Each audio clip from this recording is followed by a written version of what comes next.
다시 이제 마가 1장 보세요.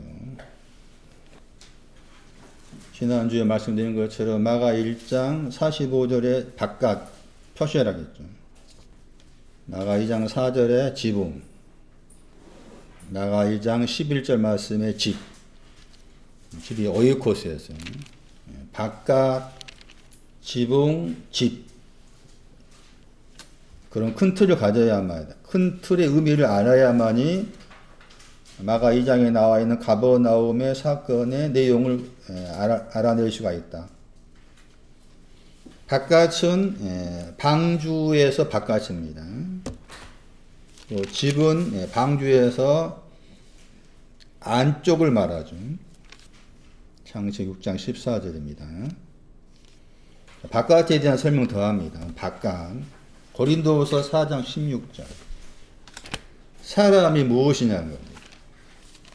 하나님 보시기에 사람. 바울이 생각한 사람입니다. 바울이 생각한 사람. 4장 16절은 앞에 말씀에 가까이에서는 4장 15절과 연관된 말씀이에요. 4장 15절에 잠시 보시면 감사하다 단어 속에 탕감하다가 있습니다. 잘했다 더하기 탕감하다의 합성어가 감사입니다. 50데나리온 탕감하다. 500데나리온 탕감하다 하는 그 단어가 감사에 되어 있습니다. 그러니까 헬라어의 감사는 우리가 생각한 한글의 감사가 아닙니다. 한글의 감사가 아니에요. 헬라어의 감사는 탕감받음에 대한 겁니다. 탕감받았다 이게 감사의 내용이라. 헬라어로. 근데 이제 우리식의 이 의미를 모르면 자꾸 우리식으로 생각하죠. 전혀 그런 말이 아니란 거죠. 근데 감사는 감사한데 넘친단 말 나왔고, 헬이 쉬워, 넘쳐서 그러죠. 많은 사람이 나오죠. 감사가 많은 사람과 관계해서 나온 감사예요. 감사에는 500데나리온 빚져 있는 거, 50데나리온 빚져 있는 거 탕감받았습니다. 그게 감사인데, 고린도후서 4장 15절 말씀에서는 감사가 많은 사람의 감사다겠죠. 많은 사람. 이 단어가 누가 7장 42절, 43절에 나오죠. 그러니까 50데나리온이 아니라 500데나리온. 500데나리온 빚져 있는 거 탕감받은 거, 그게 고린도후서 4장 15절 말씀에 많은 사람의 감사의 내용이에요. 은혜가 더하다 할 때 그 은혜가 더한 내용이 마찬가지로 500데나리온 빚져 있는 거 탕감받는 것을 말합니다. 그리고 나서 16절에 말씀하시죠. 고린도후서 4장 16절 설명하고 있습니다. 낙심하지 않습니다. 낙심하지 않는 배경이 500데나리온 빚져 있는 것도 탕감해 주시는 분이시다. 50데나리온을 뛰어넘어서 보다 더 많은 500데나리온 빚져 있는 것을 탕감해 주신 하나님이시다. 거기에 근거해서 우리는 낙심하지 않습니다. 그 말 하시고 나서 겉사람 이야기합니다. 그것이 바깥입니다. 방주 바깥이에요. 그래서 사람을 볼 때 바깥의 신앙이 온 사람부터 사람이라고.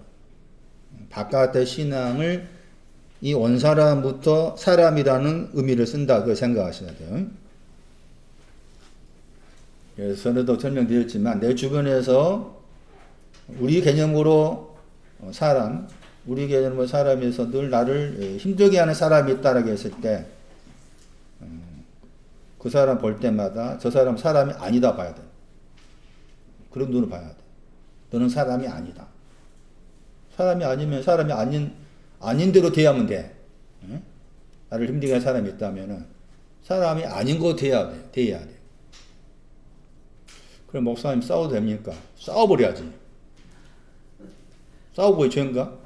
죄가 아니요. 힘들게 한 사람이 있는데 이렇게 당하지 마. 하민아, 힘들게 한 사람이 있으면 당하지 마라. 그냥 막 머리채 잡고 싸워야 돼. 이겨버려야 돼. 사람이 아니니까. 방주 바깥. 그러니까 방주, 제가 말씀드렸죠. 방주의 의미는 역사적 이례적인 사건으로 끝난 것이 아니다. 이 고린도서 4장 16절도 방주다 이게. 그래서 거치로 번역했지만 바깥이 엑소 에우라겠죠. 한미나 말고 손나니 에어바라. 바깥이 뭔지. 헬라어가 뭐야? 히브리는 뭐야? 이 계산대 앞에서 써놔야지. 계산대 앞에다 후추 써놓고 액도 써야 돼. 그런 단어 써놓고 계산하면서 보고 심심할 때 보고 해야 돼. 자꾸 앞에다가 책상 앞에다가 계산대 앞에다가 주방 앞에다 써붙여놓고 자꾸 눈이 갈 때마다 반복해야 돼. 이 반복이 중요한 언어는 저도 영어를 잘 못한 사람이지만 영어에 대한 것도 그렇잖아요. 자꾸 듣는 것도 반복하고 마찬가지다. 같은 언어 계통이니까 헬라어 히브리어도 내가 쓸 줄은 모르지만 발음한 거 가지고 후처 엑소 해가지고 자꾸 이 단어가 바깥이다. 방주 바깥을 말한다. 바깥의 사람, 사람을 하나님 바울이 생각할 때 사람은 물론 그러니까 창세기 1장에서 하나님이 사람을 창조했다고 했을 때 이런 관점을 볼 필요가 있겠잖아요. 1차적으로. 그러니까 바깥의 신앙, 이 나난이었잖아요. 나난.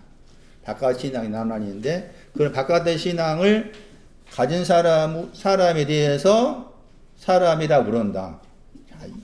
요한복음 19장 2구절 보고 사람이란 말이 나와서 그러는데 요한복음 19장 보세요. 5절 보세요. 5절. 예수님이 그랬죠. 거기 바깥 나오죠. 엑소 나오죠. 엑소. 왜 예수님과 관계에서 이 바깥이라는 단어가 사용된다 보세요. 엑소 나오죠. 그리고 그 나오시다 단어 나오죠. 앞에 19장 5절에. 그렇죠. 그 말은 바깥에서 나온 거예요. 바깥에 있다가 나왔단 말이에요. 바깥에 있다가 에크에서 나온 거예요. 19장 5절에. 찾았어요? 그 나오시는데 가시 면류관을 하고 자식옷을 입고 나오시죠. 그렇죠? 가시 면류관과 자식옷을 입고서 바깥에 있다가 바깥에서 나온 거예요. 자, 다시 마가 1장하고 2장에서 바깥, 그 다음에 뭐라고 했어요? 정권사. 바깥 다음에 뭐예요? 지붕. 그 다음에 집이라겠죠. 집도 뭐였어? 지난주 설교에. 오이키아가 있고, 오이코스가 있어요. 마가 2장 오이코스예요. 다시 정리. 오이코스는 뭐라고 했어요? 여러분 이해를 돕기 위해 제가 말했죠. 번체, 별체, 과수원, 밭. 다 통틀은 것을 오이코스라고 그러고. 오이키아는 자기가 지금 주거하고 있는 그 장소만 오이키아, 좁은 의미라고 말하고. 다른 관점 생각, 오이키아는 고용된 사람, 가정부, 또 거기 밭에서 일해주는 사람, 고용된 사람을 오이키아라고. 오이코스는 패밀리라고 했죠. 그러니까 이 집이라는 단어가 패밀리 의미가 강합니다. 그러니까 앞으로 여러분, 집 그러면은, 패밀리, 가족을 말하고 오는구나. 또 그런 관점을 볼 필요가 있어요. 왜냐하면은, 집 그러면은, 우리 개념에서 공간적인 어떤 장소의 개념을 자꾸 생각하니까. 그래서 헬라어에서나 히브리어에서 집이라는 단어를, 물론 이제 집으로 번역하지만, 하우스로 번역하지만 또 패밀리로 번역해. 그러니까 패밀리 의미로 우리는 이해를 하셔야 돼. 패밀리 의미로 이해했을 때, 오이코스는 내 가족, 손난이, 문명수, 민호 아빠, 이 가족이 이제 오이코스야. 오이키아는 문건사가 너무 돈을 잘 벌어가지고 집이 막 엄청나 커. 거기에서 가정부 일하신 분도 계시고 잔디 깎아주신 분도 계시고 이 사람이 오이키아야. 그래서 헬라어에서 이 오이코스와 오이키아 나올 때 자꾸 그런 관점에서 자꾸 보면은 더 말씀 의미가, 집의 의미가 더 깊어지게 볼 수 있는 것인데, 여기서 이제 바깥에서 나왔죠? 나오시는데 가시 면류관 나오고 자식 옷을 입으신 거예요. 나에게 뭐 주기 위해서일까? 자전거 원사. 나에게 뭐 주기 위해서? 지붕하고 집을 주기 위해서요. 가시 면류관은 나에게 지붕을 주기 위해서. 자색 옷은 나에게 집의 신앙을 주기 위해서. 그렇게 생각하셔야 돼. 그렇게 하시니까 뭐라고 했어요, 거기에서? 무슨 말 나와요? 보라 뭐라고 했어요? 보라 뭐라고 했어요? 사람이로다. 이분은 이 사람은 지금 고린도서 16절 말하면 바깥의 사람이 안의 사람. 안의 사람. 바깥에 나왔기 때문에. 안의 사람. 안의 것을 정리하기 위해서 가시 면류관 하고 자색 옷을 입고 나오셨다. 그런 의미인 거예요. 그래서 고린도서 16절 말씀 중요한 게 그게 이제 바깥의 사람이라겠죠. 제가 전에 몰랐을 때는 이 바깥의 사람이 우리가 알고 있는 바깥의 사람인 줄 알았어. 그래서 거기 또 썩는다 말하고 오니까 우리가 알고 있는 것으로 썩는다 생각하겠어. 전혀 그런 말이 아닙니다. 그럼 다시 보세요. 고린도서 16절 말씀. 바깥의 사람은 뭐 한다고 했어요? 바깥이란 게 지금 방주의 바깥이에요. 그렇게 생각하셔야 돼. 방주에는 바깥이 있고 집이 있다. 그 집을 또 상시 6장 14절 말씀에는 안쪽으로 해석했잖아요. 그렇게 집을 또 바깥의 반대의 말이 안으로 해석이 가능해. 집이란 그 히브리 단어가. 그런데 이제 거기 창시 6장 14절 말씀에는 안팎이 했잖아. 팍이 이제 바깥이고 안이 집인데 번역을 그래도 잘한 것 같아. 안쪽으로 집이지만은 안으로 번역할 수 있으니까. 그 여기 이제 바깥의 신앙은 뭐 하는 것이다? 바깥의 신앙이 필요한 것 왜 필요해요? 차영이 보면서. 왜 바깥의 신앙이 필요할까? 지붕하고 집으로 가기 위해서. 바깥의 신앙이 필요한 것은 지붕으로 가기 위해서 바깥의 신앙이 필요해요. 그런데 이 바깥에 속한 사람이 바깥의 신앙도 귀한 거잖아. 그렇죠? 기뻐 외치는 신앙이니까. 의인들이니까. 너무 좁아가지고 거기서 머물러 있으면 안 되는 거지. 그럼 여기 말씀 가운데서 바깥의 사람은 뭐 한다고 그랬어요? 후패한다고 했죠? 철저하게 썩는다 뜻이에요. 정확히 번역하면. 후패가 뭐라고요? 철저하게 썩는다. 디아를 붙여 나올 때 합성어를 나올 때는 디아가 철저하게입니다. 철저히 뒤에 단어가 썩는단 말입니다. 바깥의 신앙이 필요하다. 바깥의 신앙이 필요한 것은 지붕으로 집으로 가기 위함인데 바깥의 신앙에 머물러 있으면은 썩어버린다. 철저하게 썩는다. 그 철저하게 썩는 것이 바깥의 신앙인데 같은 구절 말씀에서 낙심마다하게 했을 때 저 단어가 안에 더하기 카코스 악의 합성어입니다. 낙심마다. 그러니까 내 안에 악이 있단 말입니다. 낙심마다 말이. 우리 개념 낙심이 아니에요. 내 안에 악이 있단 말이에요. 내 안에 악이 있는 것이 지금 낙심마다 단어의 뜻이에요. 그러면 이 악이라는 의미를 따라가 보면은 중풍병과 연관되죠. 중풍병. 악이 중풍병과 연관됩니다. 그러니까 내 안에 악이 있다 그 말은 중풍병이 있다 그 말인데 그 부정했죠. 사장 16절. 낙심하지 않는다 했잖아요.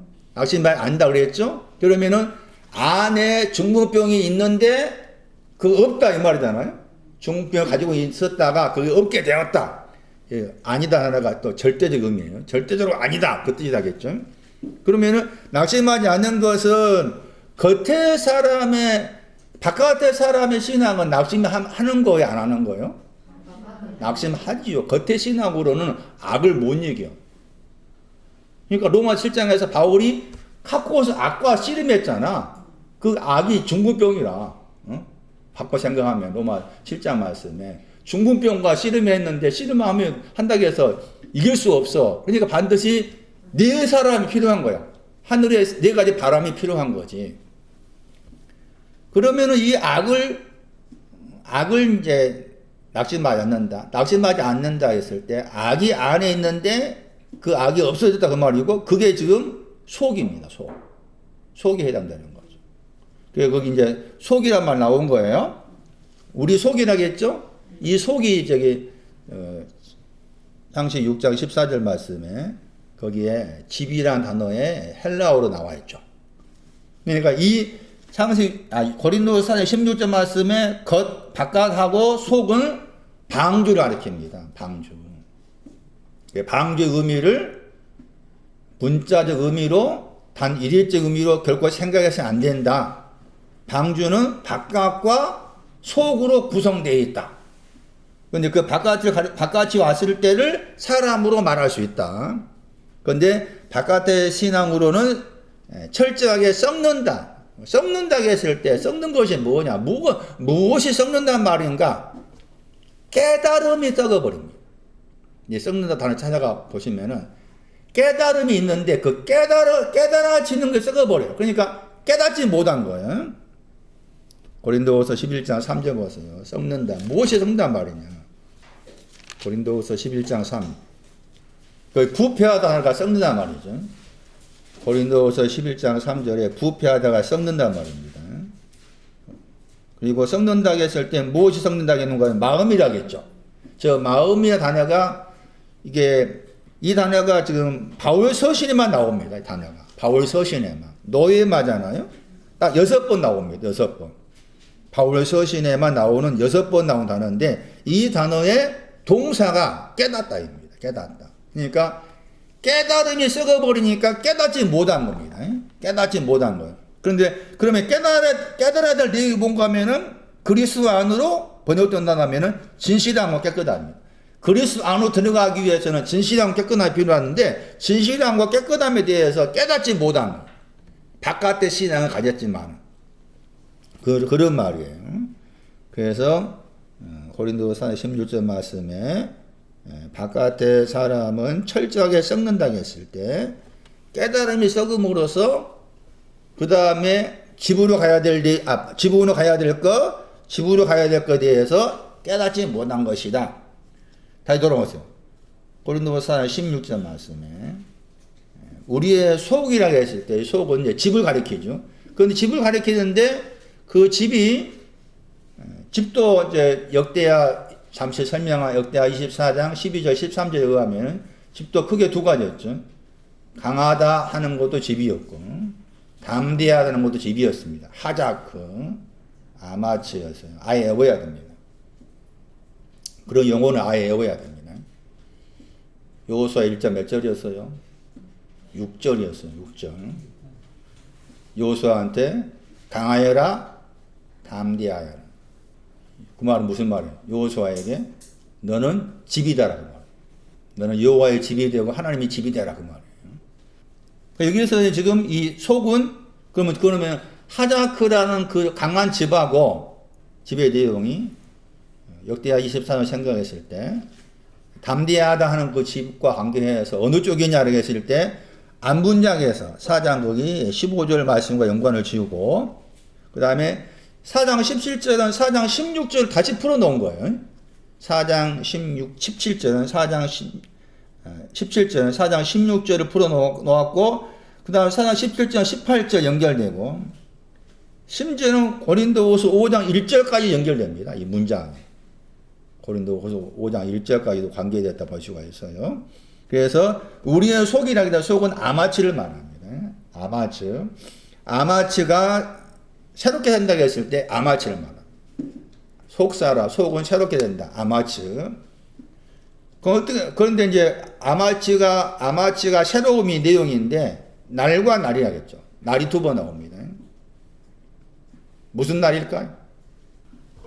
날로. 무슨 날일까? 이 날이. 지붕도 필요하겠죠. 지붕이 있는 날.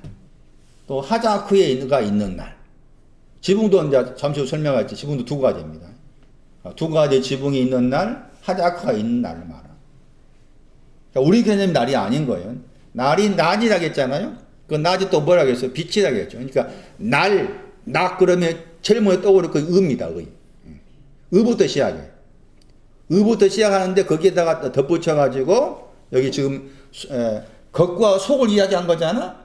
겉과 속과 관계해서 날이 두 번 나왔기 때문에 말씀드린 것처럼 두 가지 지붕 그리고 하자크 그런 내용으로서 날과 날을 말한다. 그렇게 설명할 수가 있는 거예요. 그리고 고린도서 16절 말씀도 방주와 관계해서 말씀할 수 있는 중요한 구절이다. 마가 3장 31절 바깥에 대한 구절을 더 설명하고 있습니다. 마가 3장 31절 예수님의 어머니하고 그 형제들이 어디에 있다고 했어요? 엑소입니다. 엑소. 예수의 어머니하고 형제들의 신앙이 바깥의 신앙입니다. 그 말입니다. 그러면서 뭐 다시 말씀하시죠? 누가 내 모친이고 형제냐? 뭐라고 말씀했습니까? 마가 3장 35절 말씀. 하나님의 뜻대로 행하는 자가 내 형제고 자매라겠죠. 그러면 예수님께서 보실 때 하나님의 뜻대로 행하는 자가 내 모친이 형제라겠어요. 하나님의 뜻이 뭐예요? 손나니. 그렇습니다.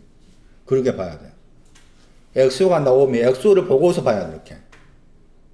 하나님 뜻, 그러면 하나님 뜻이란 말을 이렇게 봐야 돼. 방금 말씀하신. 지붕하고 집이야. 응? 그게 하나님 뜻이야, 그게. 내가 저 사람하고 결혼해야 됩니까? 안 해야 됩니까? 뜻이 아니에요, 그건. 마음대로 해야 돼. 내 마음대로. 내 자유의지라는 거. 내가 사업을 해야 됩니까? 안 해야 됩니까? 내가 생각해서 준비해서 하고 싶으면 하는 거지. 그거 가지고 기도할 필요 없어. 그게 자유의지야. 하나님은 나를 자유롭게 하라고 주신 거예요. 그러니까 내가 생각해서 다른 사람 조언 들어가지고 결정해서 하면 돼. 그걸 굳이 물어볼 필요 없어. 네 알아서 해라 그 말이야. 그렇게 나를 속박하신 분이 아니라 그 말이지. 우리가 생각한 사람의 의미를 생각했을 때 의지, 자유의지라는 의미가 마음에는 지성도 있고 감성도 있고 의지가 있다 했을 때 의지라는 게 결단이잖아. 판단하고. 그 이미 이미 우리가 가지고 있는 것으로 이해를 했을 때 내가 무엇을 할 것인가, 또 무엇을 행할 것인가, 뭐 할 것인가, 100세까지 산다는데 어떻게 할 것인가, 나름 생각하고 뭐 자료를 모으고 해서 내가 이거 하고 싶다, 내가 하고 싶은 거 이것이다 하면 그것을 쫓아서 하면 되는 거나. 그런데 하나님이 뜻이란 말 쓸 때는 그런 것으로 뜻이란 말 쓰면 안 된다 그 말, 제 말. 이해되시는가요? 하나님의 뜻이란 말이 이게 하나님의 원하심이거든. 하나님의 원하심이란 말을 붙였을 때는 지붕과 지부에 대한 것이다. 이미 앞에서 이 모친하고 어머니가 어디에 있었기 때문에, 모친하고 형제 어디에 있었기 때문에, 엑소에 있었기 때문에, 그렇죠. 바깥의 신앙, 방주 바깥에 온 사람이라 그 말입니다. 방주 바깥에 왔으면 어디로 가야 되냐 그 말이지. 지붕에서 집으로 가야 된다 그 말이에요. 이것이 아버지의 뜻이란 말이지. 그러니까 교회 가운데서 잘못 가르쳤기 때문에 하나님의 뜻이 뭐 이 예배당을 헐고서 크게 지을 거야 하는 뜻인가 아닌가 그런 게 내 뜻이 아니다. 그것은 뜻에 해당이 안 된다는 거예요. 계시록 22장 15. 성바 번역다는 단어가 엑소 바깥입니다. 바깥의 신앙이 온 사람들을 설명하고 있습니다. 바깥의 신앙이 온 사람은 무엇이에요? 어떤 사람들? 바깥의 신앙이 온 사람이 개들이다. 응? 개들이 바깥의 신앙이 온 사람은 개들이라고. 그 다음에 술객들, 또 행음자들, 살인자들, 우상 숭배자, 거짓말을 만들기를 좋아한다. 필레오, 입맞춤함. 거짓말을 만들어서 입맞춤하고 있는 사람. 이런 사람도 바깥의 신앙에 올 수 있다 그 말이잖아요. 이 구절도 지금 방주 바깥의 신앙을 말하는 거예요. 방주 바깥의 신앙. 그러니까 거기에 머물러 있으면 안 된다. 바깥에서 어디로 가야 된다고? 지붕으로 가야 되고, 지붕에서 어디로 가야 된다고? 집으로 가야 된다. 그게 바깥과 관계해서 신앙의 순서로 생각을 해야 된다. 마태복음 23장 25. 자네 겉할 때, 즉 겉이 바깥이에요. 자네 겉할 때 겉이 바깥이고, 그 다음 안 그랬죠. 방주 안을 말합니다. 이 구절도 방주의 바깥과 안을 말해요. 그런데 그 마태복음 23장 25절 말씀 안에는 뭐가 있다고 했어요? 마태복음 23장 25절에 겉이 깨끗하다고 했죠. 바깥의 신앙을 말한 거고. 그 다음에 안에는 탐욕과 방탕이 있다고 말했죠. 그러니까 집으로 들어가려 하는데 거기에 탐욕과 방탕이 있는 것이지. 이것이 이제 정리돼야 한다고 말이죠. 이것이 정리돼야만이 아마추어로 가는 거죠. 그러니까 이것을 정리하기 위해서 뭐가 필요한 거면 지붕이 필요한 거예요. 두 가지 지붕이 필요한 겁니다. 여기 탐욕과 방탕을 제거하기 위해서는 두 가지 지붕이 필요해요.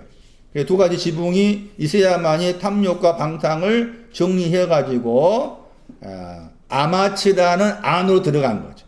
아마치는 안으로 들어가는 거예요. 여기 여러 번 나오죠. 다시 23장 27절. 겉으로는 아름답게 보인다겠죠. 보이다가 비추단 말입니다. 이 신앙도 바깥의 신앙이고, 그런데 속의 신앙을 가지려니 보니까 거기에는 죽은 사람의 뼈가 있고 모든 더러운 것이 있다. 그래서 두 가지 지붕이 필요하다 그 말입니다. 그래 두 가지 지붕이 필요하다. 28절 말씀입니다.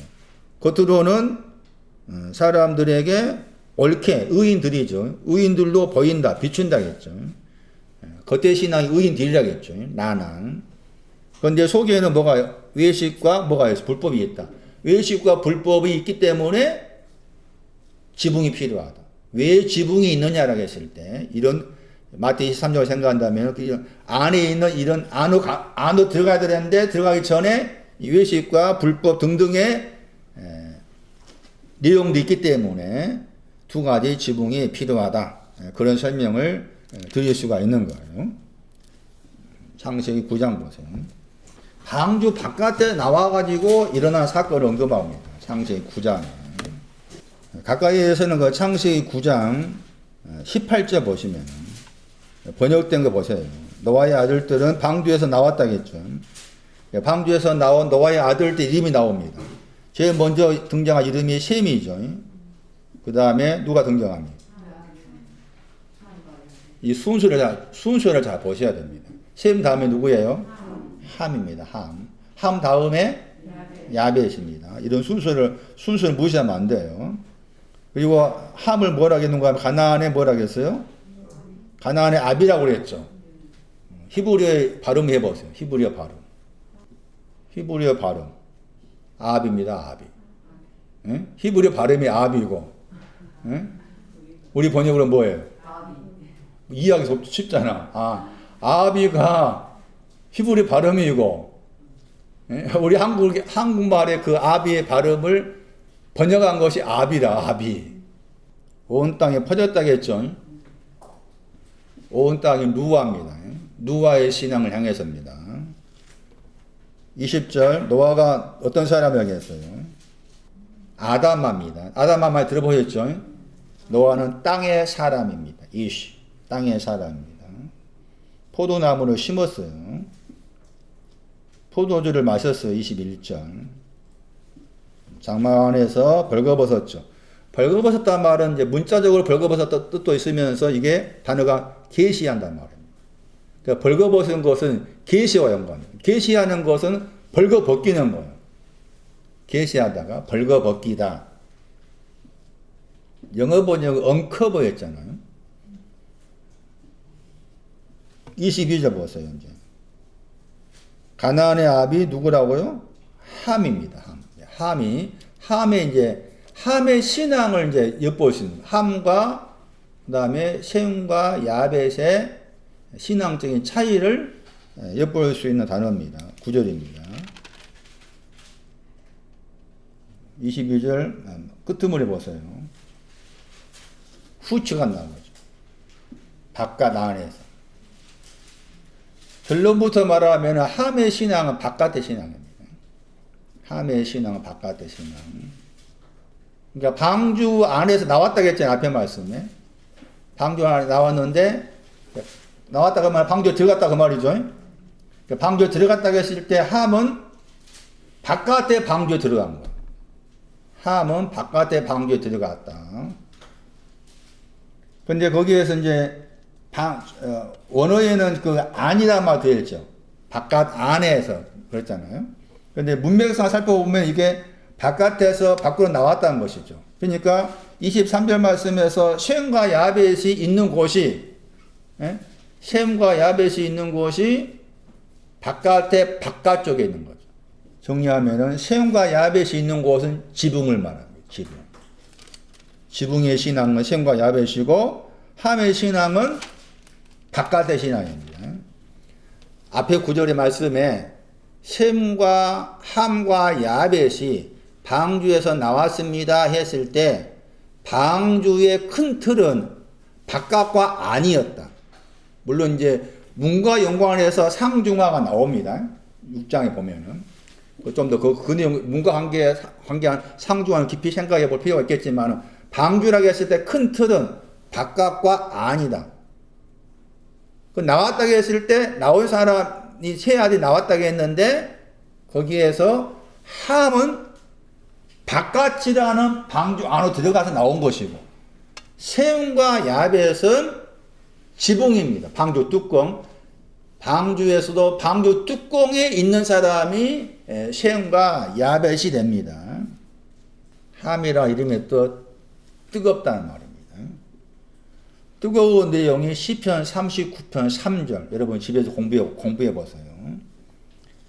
가나안 그러잖아. 가나안 그러면 가나안이 어떤 의미냐? 가나안 뭐 일곱 족속 등등 가나안에 들어간다 했을 때 가나안이 신앙적으로 뭘 말하느냐? 레위기서 26장 41절입니다. 그런 구절들이 가나안이 무엇을 가리키는지 말씀합니다. 그 동사를 자세히 살펴야만이 가나안과 관계된 사건의 의미를 파악할 수가 있어요. 함의 신앙도 마찬가지. 뜨겁다고 했을 때 무엇이 뜨거운 것인가? 석유한 그 구절을 살펴야 됩니다. 집에 가 찾아보세요.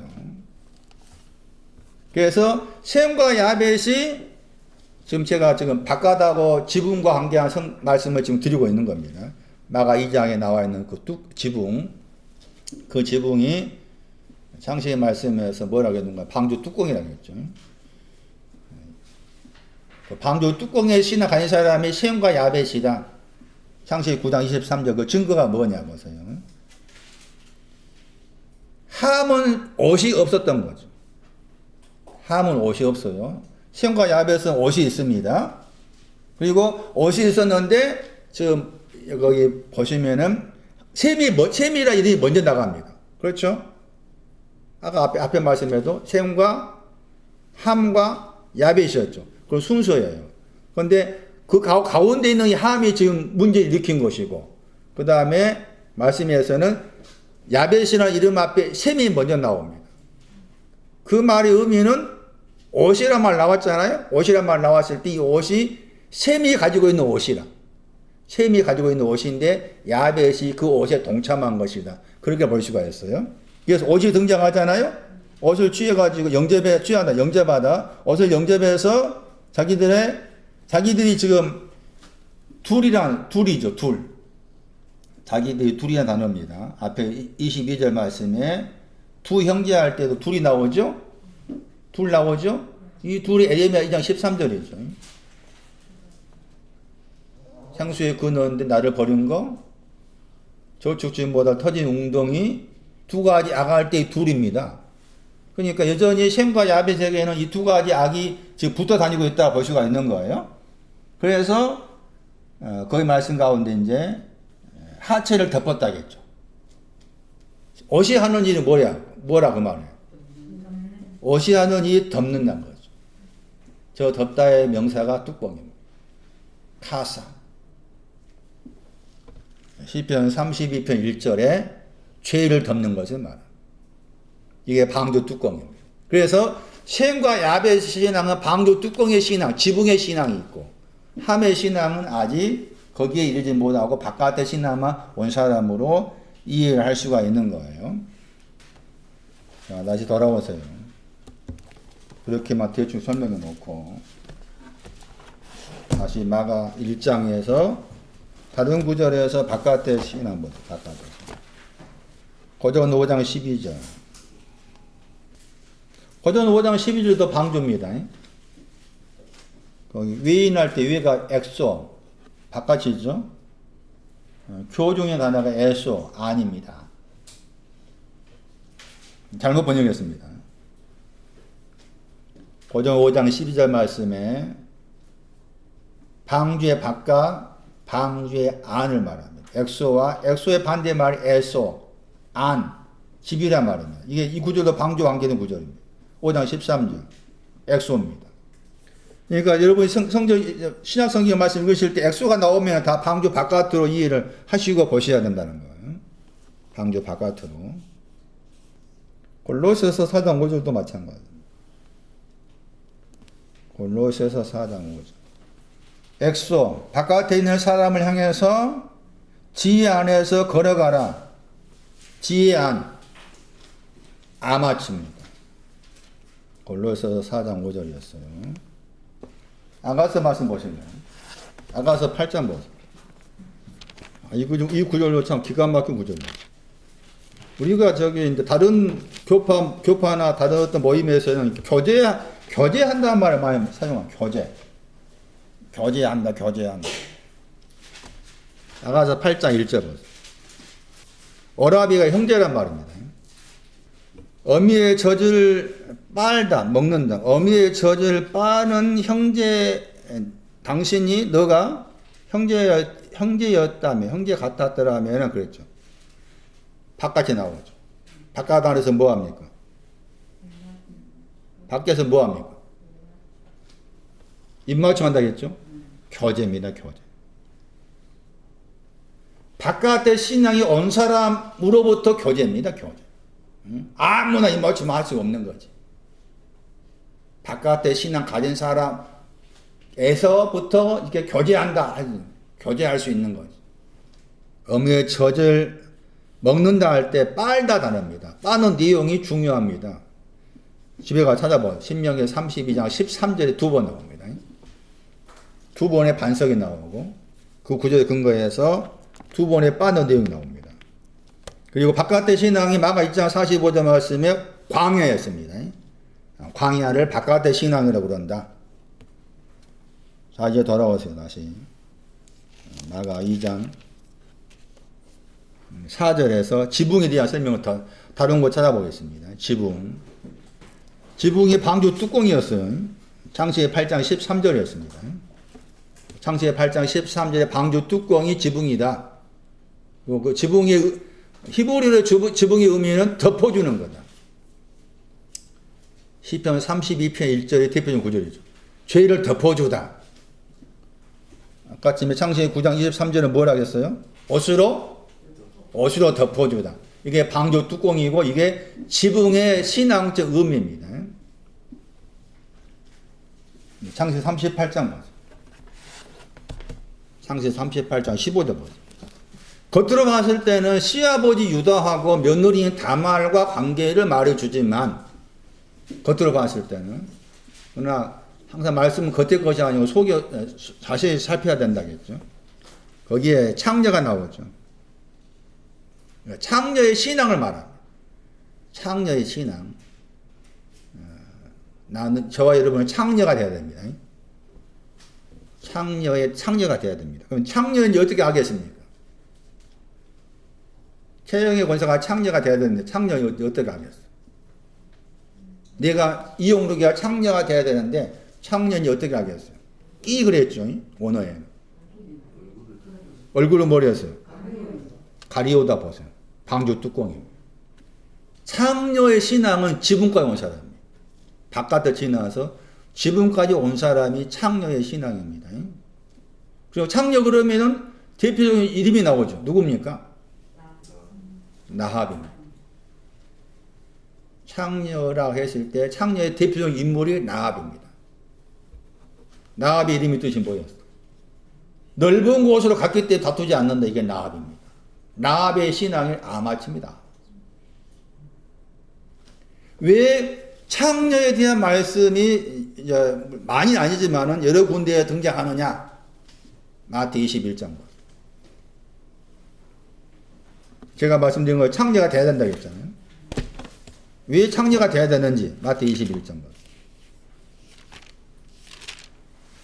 얼굴을 가리웠다고 했을 때 창녀의 얼굴에는 뭐가 있다고 말입니까? 죄가 있었다고 말이죠. 창녀 얼굴에 죄가 있었기 때문에 얼굴 가리웠다. 그러니까 가리우다의 대표적인 구절이 시편 32편 1절 죄를 가리우다 할 때 그러니까 방주 뚜껑은 죄를 가리워준다. 죄를 덮어준다는 거예요. 창녀의 얼굴이 창녀라고 했을 때 얼굴이 죄를 가리켜요. 얼굴은 죄를 가리키고 얼굴은 죄를 가리키는데 그 죄가 덮어졌다. 그러면 얼굴이 죄라게 했을 때 얼굴에 죄가 있다. 무슨 말일까? 누화가 없는 거. 얼굴의 신앙이 누화입니다. 응? 그 누화가 없는 거의 죄라고 말. 그걸 덮었다. 이게 지붕입니다. 이게 창녀입니다. 이 창녀가 돼야만이 마태복음 21장 말씀에 뭐라 그랬어요? 몇 절이야? 31절에. 창녀가 먼저 어디 갑니까? 창녀가 시리로 나오죠? 찾았어요? 마태복음 21장 31절. 마태복음 21장 31절 앞에 21장 28절부터 봐야 돼. 21장 28절 보세요. 사람이 나오죠? 뭐라 그랬죠? 두 자녀들입니다. 두 자녀들을 가지고 있었다고 했죠? 두 자녀입니다. 에레미야 13절. 두 가지 악을 가진 자녀들입니다. 그리고서 뭐 이제 거기에 포도원 가서 일을 하겠잖아요? 포도원 가서 일을 하겠죠? 포도원은 나나안과 루아가 포도원입니다. 이사야 16장 10절에. 그리고 21장 31절에 아버지의 뜻을 둘 중에 누가 안 들었느냐 물어보니까 첫째라고 했잖아요. 그리고 서 그 말씀 하시면서 세리와 창녀를 언급합니다. 창녀가 하나님 나라에 들어간다. 그러니까 내가 하나님 나라에 들어가려면 창녀가 돼야 돼. 얼굴 가리운 자, 지붕이 있어야 한다. 그 말. 지붕이 있어야만이 들어간다. 하나님 나라에. 그 하나님 나라는 어떤 곳이다? 원관사. 지붕이 있어야 들어가는 곳. 하나님 나라. 아마 저 집입니다. 집. 이 구절 중요합니다. 마태복음 21장 31절에 창녀와 관계가 중요합니다. 세리는 뭐라고 그랬어요? 한민아. 세리가 뭐예요? 마지막 더하기 사다의 합성어였죠. 세리는 마지막 더하기 사다의 합성어입니다. 그 마지막이 뭐였어요? 사망입니다. 사망이 마지막인데 사망이나 마지막을 샀어요. 사야만이 그 마지막에 또 사망이면서 로마서 6장 몇 절에 21절 이하에서 사망이 마지막이면서 또 마지막 내용이 나오죠. 영생이라 나오잖아요. 뒤쪽에 로마서 6장 22절 말씀인가. 그러니까 세리도 문자적으로는 그냥 세금 거청수원이다 하겠지만은 헬라 단어 자체가 찾아보시면 말씀드린 것처럼 마지막 더하기 사다의 합성어예요. 세리가. 그러니까 사망을 사고 있는 사람이에요. 사망이 뭔지 알고 있는 사람이에요. 그러면서 그 세리하고 여기 창녀를 같은 위치에 두신 거예요. 세리와 창녀를 같은 위치에 두신 거예요. 그래서 창녀의 신앙 위치가 지붕의 신앙의 사람. 바깥을 지나서 지붕까지 온 사람을 창녀라고 그런다. 야고보서 5장 20절도 방주 뚜껑과 관계된 신앙 구절입니다. 지붕과 관계된 거죠. 야고보서 5장 20절. 허다한 죄를 덮는다 할 때, 덮다가 방주 뚜껑. 허다한 죄를 덮는다. 죄 드립니다. 야고보서 5장 마지막 절 말씀에 덮는다 하는 저 단어가 방주 뚜껑, 지붕과 연관의 단어다. 이 구절도 방주 뚜껑과 관계된 성경 구절이라 볼 수가 있습니다. 다시 살전 보세요. 살전 3장 1절 보세요. 이 구절도 방주 뚜껑입니다. 마가 2장에 나와 있는 방주 뚜껑, 지붕입니다. 방주 뚜껑이 지붕이다. 마가 2장의 지붕이 살전 3장 1절로 나온다. 살전 3장 1절 말씀에 참다 단어입니다. 참다가 마가 2장 4절 말씀에 지붕이라는 동사입니다. 이 앞서는 고전 13장 7절 봤잖아요. 판타, 모든 것을 참는다. 참다 번역했지만 덮다의 뜻, 덮으다 했죠. 덮다. 물이 들어오지 않기 위해서 덮는다. 홍수가 들어오지 않게 덮는다. 그게 방주 뚜껑이에요. 이 참다가 방주 뚜껑이다. 그런데 그 내용이 뭔가 하면 못하다죠. 매캐티입니다. 더 이상 없다. 혹은 아직도 없다 단어입니다. 내용이 에베소서 4장 14절입니다. 그래서 방주 뚜껑도 에베소서 4장 14절을 생각하셔야 됩니다. 지붕. 더 이상 어린아이가 아닙니다. 이게 방주 뚜껑입니다. 지붕이에요. 메케티. 더 이상 어린아이가 아닙니다. 어린아이가 아니다. 이게 방조 뚜껑입니다. 메케티. 다시 돌아오세요. 나가 2장 보세요. 지붕을 설명했잖아요. 다시 정리하면 시편 32편 1절 죄를 덮어줍니다. 창세기 9장 23절 옷으로 덮었습니다. 창세기 38장 15절 얼굴을 덮었습니다. 야고보서 5장 20절 허다한 죄들을 덮었습니다. 사일전 3장 1절 더 이상 어린아이가 아닙니다로 덮고 있습니다. 그런 내용이 지붕이라는 단어의 의미다. 그래서 이 지붕이라는 그 헬라어 단어의 히브리어가 창세기 8장 13절 말씀에 방조 뚜껑 할 때 뚜껑이라는 단어였다. 뚜껑이라는 그 단어의 동사가 덮어주다 뜻이었다. 마가 2장 4절을 다시 보시면은 지붕을 뜯었다겠죠. 뜯었다고 했을 때 그 단어가 딱 한 번 나온 단어인데 거기에 지붕이라는 단어의 동사가 들어있고 아퍼 분리되다가 들어있죠. 구멍을 냈단 말이에요. 이런 단어들이 다 의미가 있기 때문에 제가 설명을 조금 드리는 겁니다. 구멍을 내다 하는 이 단어 속에는 즙자는 구유가 들어있습니다. 마태 21장 33절 말씀에 즙틀을 파다, 즙자는 구유를 파다 할 때 그 파다의 뜻입니다. 파다의 뜻이 구멍을 내다 하는 단어 속에 들어있어요. 그러니까 지붕의 신앙은 마태 21장 33절을 해석하면은 즙틀이다. 즙틀. 마태 21장 33절 3절 세 가지 나오죠. 포도원을 설명하면서 뭐가 먼저 나옵니까? 산울이 나오죠. 산울이 뭡니까? 에베소 2장에 나옵니다. 중간에 막힌 다음에 산울입니다. 그리고 두 번째가 즙자는 구유를 팠다 한 거죠. 그러니까 이 지붕의 신앙 위치가 즙틀과 연관돼요. 그 마태 21장 33절에 의하면은 즙자는 즙틀이 나오고 그 다음 뭐가 나옵니까? 망대가 나옵니다. 망대가 아마추, 지배신앙. 그 구절도. 그렇게 이해하셔야 돼요. 그 다음 보세요, 이제. 달아내린다 단어가 굉장히 중요합니다, 단어가. 달아내리다. 자, 이 말씀에서 달아내리는 것은 지금 중풍병자의 상을 달아내리는 거죠. 중풍병자가 누워있는 그 침대 상을 달아내리는 거죠. 왜 달아내립니까? 상을 달아내린 이유가 상을 달아내렸다겠죠? 그리고 2장 5절 말씀에 하늘에 내 바람의 믿음을 보셨다겠죠? 보시고서 무한고 하면은 죄들을 사했다는 거죠. 그러니까 달아내리는 목적이 뭐냐? 중풍병자의 침대를 달아내렸다고 했을 때 달아내리는 목적이 뭐 하기 위해서? 중풍병자가 지금 죄들을 가지고 있는데 그 죄들의 사함을 받기 위해서 달아내린 거죠. 왜냐하면 중풍병자 본인으로는 움직일 수 없으니까 하늘의 내 바람에 의해서 이끌려가야 되는 거예요.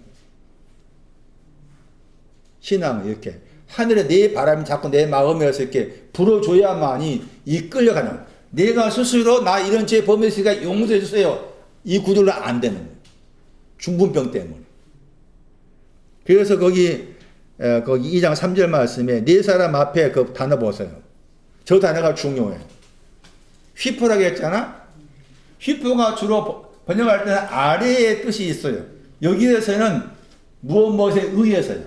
그러니까 바람에 의해서니까 하늘에 네 바람이 계속 불어주니까 그 불어줌에 밀려가는 거예요. 이해되시는가요? 내 마음 안에도 계속해서 하늘에 내 바람을 성령으로 묘사한다면 성령 할 때 그 영을 바람으로 설명할 수 있어요. 바람의 단어로.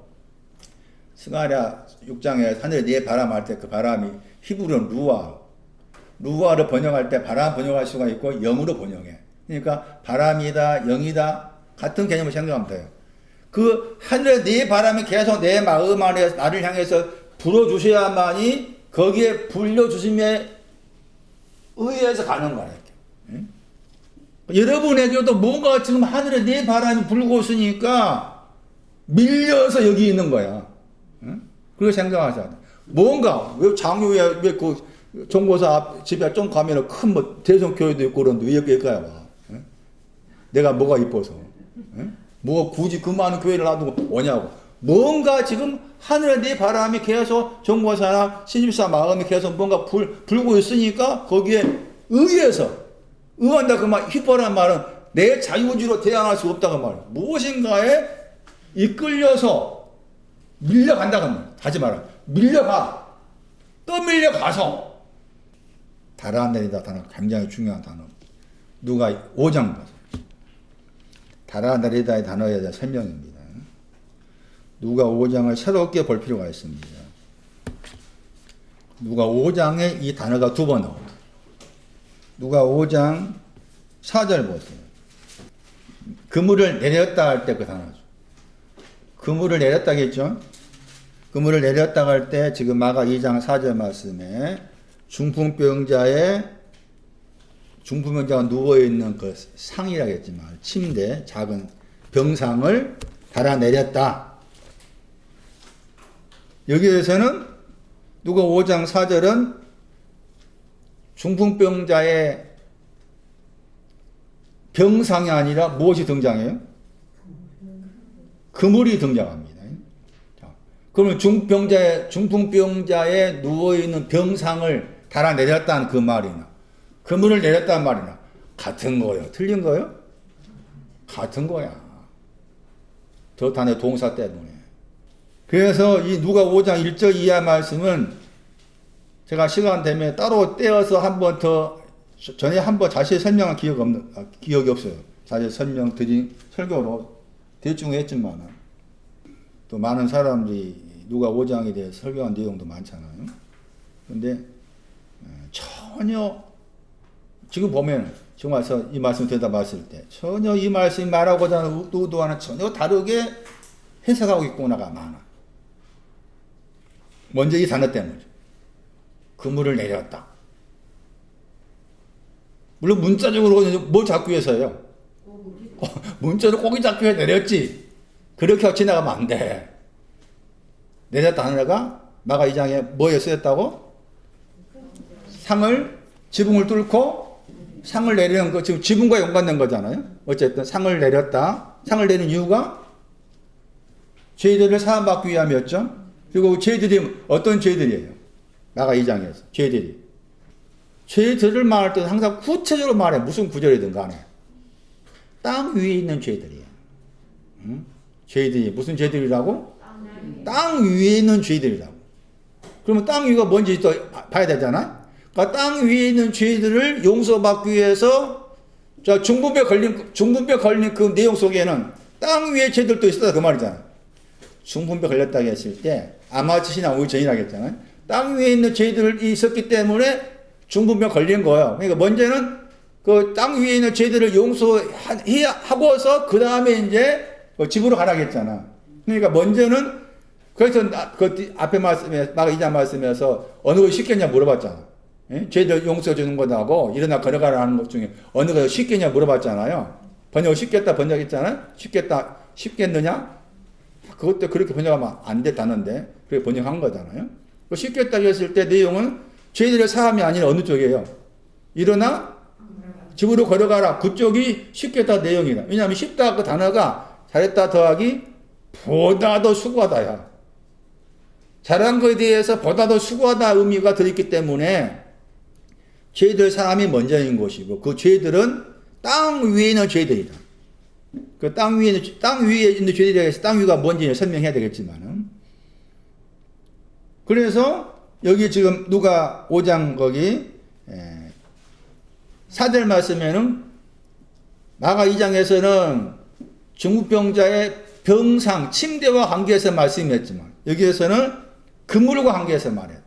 그물을 내렸다 하는 것이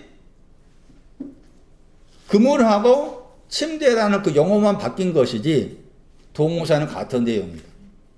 그런데 지금 누가 5장 4절 말씀에 번역을 우리 번역 보시면은 그물을 내려서 고기를 뭐 잡으라고 했잖아요. 그러니까 우리 번역을 생각한다면은 고기를 잡으라. 이게 지금 주동사처럼 보이잖아요. 동사. 동사인가 보세요. 동사인가 동사 아닌가. 동사예요? 동사가 아니까 뭘 알 수가 있어? 그 헬라 단어 밑에 영어 단어 나오죠. NA 나오잖아. 그걸 보고 아는 거예요. 그걸 보고서 알아. 앞에 보시면 다 이 책이 다 그 설명이 나왔어요. 명사죠, 명사. 여기 고기 잡으라고 했지만 이게 단어가 잡는다다. 잡는다 안으로입니다. 잡는다, 캐칭. 영어로 헌팅이란 말이에요. 사냥하다. 사냥, 잡는다. 명사예요. 그리고 5장 4절 말씀에서 깊은 데 안으로죠. 깊은 데 안으로 가라. 명령법. 가서가 뭐라고요? 너는 가라 했을 때, 깊은 데 안으로 가라 했을 때, 가다가 명령법이라니까. 그러니까 가라 번역해야 되고, 그리고 그랬죠? 이제 카이가 나오잖아. 그리고 잡는다 안으로. 잡는다 안으로 너희의 그물들을 내려라. 명령법. 그러면 보시면은 잡는다 했을 때 그 잡는 것이 어디에서 잡는 거야? 누가 5장 4절. 잡는 것이 어디에서 잡으라. 어디에서. 어디에 잡아야 돼. 어디에서. 그게 에이스가 붙어 나왔잖아. 그러니까 잡는 것은 어디에서? 깊은 데서 잡는 거예요. 그러니까 깊은 데서 잡기 때문에 깊은 데로 가라. 그리고 잡음 안으로 너희의 그물들을 내려라 한 거잖아요. 깊은 곳은 어떤 곳일까? 너무 뭐 앞서간 거야. 깊은 데 어딜까? 정권사. 다시. 중분비 걸린 사람의 병상을 달아내렸어. 달아내린 네 사람 믿음을 보시고서 죄들을 사함 받았다 말씀이었어. 깊은 곳은 어떤 곳일까? 죄들 사함 깊은 곳이야. 깊은 곳이 어떤 곳이라고? 죄들 사함이 땅 위에 있는 죄들을 사하는 곳이 깊은 곳이야. 그 잡는 것은 뭐예요 또? 잡는 것은 죄들 사함을 잡으라 그 말이지. 예? 죄들 사함을 잡으라 그 말이요. 고기 잡는 말이 아니요. 이 아그라 단어가 딱 2번 나온 단어입니다. 단어가. 이 아그라 단어가 거기 5장 9절에서는 아직 번역을 그냥 안 해버렸어. 5장 9절 보세요. 거기는 고기들이 나오잖아요. 5장 9절에 아그라 나오죠. 고기들을 잡는다. 누가 5장 9절. 아그라를 번역을 안 했잖아. 뭐로 번역했어? 것을 번역했어. 이렇게 하면 안 되지. 응? 고기들을 잡으라 그랬잖아요. 그러니까 고기들 잡으라 그랬을 때 어디서 잡는 거요? 어디서 잡는 고기라? 어디서 잡는 고기? 깊은 데서 잡는 고기? 깊은 데서 잡는 고기는 뭐라? 죄들. 땅 위에 있는 죄들을 사해주는. 다시 보세요. 5장 5절 보세요. 누가 5장 5절. 또 거기 그물 내리라겠죠? 말씀에 의지해서. 아주 유명한 구절이죠. 말씀에 의지해서 말씀에 의지한다. 무슨 말이에요? 어떤 말씀에 의지했어요? 누가 5장 5절. 어떤 말씀에 의지해서? 깊은 데로 가라. 깊은 데로 가라. 깊은 데로 가라. 깊은 데서 잡기 위해 깊은 데 가라 한 다음에 깊은 데 잡기 위해서 그물을 내려라. 깊은 데로 가라 하는 그 말씀에 의지해서 내가 5장 5절 그물은 뭐 한다? 내린다 했잖아. 깊은 데로 가라는 그 말씀에 의지해서 내가 내립니다. 내가 베드로한테 내가 너의 땅 위에 있는 죄들을 용서했다. 이게 깊은 곳이야. 응? 깊은 데 가서 그물 내려라. 용서받은 것에 대해서 확증 가져라. 그게 지금 말씀에 의지해서 그물들을 내린 거예요.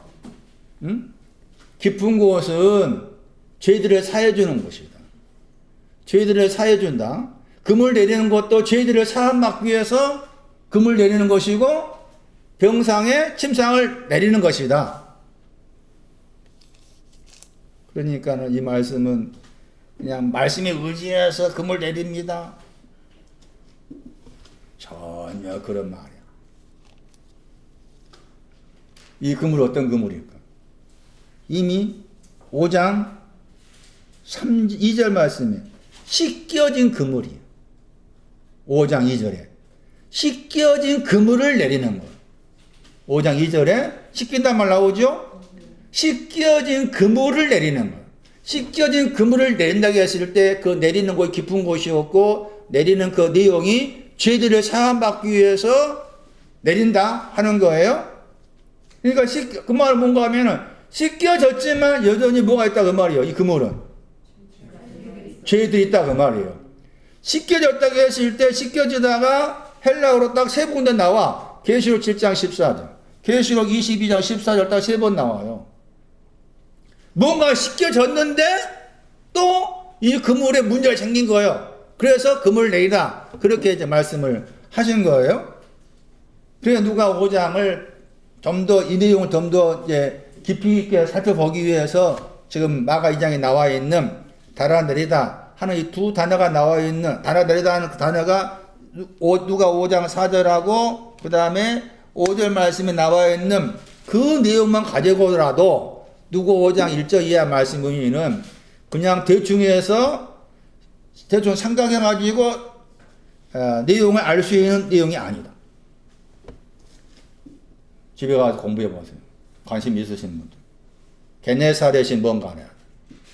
게네사렛이 뭔가 알아야 되고 호수가 뭔지 알아야 돼. 누가 5장 1절에 게네사렛하고 호수가 뭔지를 알아야만이 풀 수가 있어. 그 다음에 배가 뭔지 알아야 돼. 배가. 배에 대해 나오잖아요. 그 배도 무슨 배예요? 두 배라.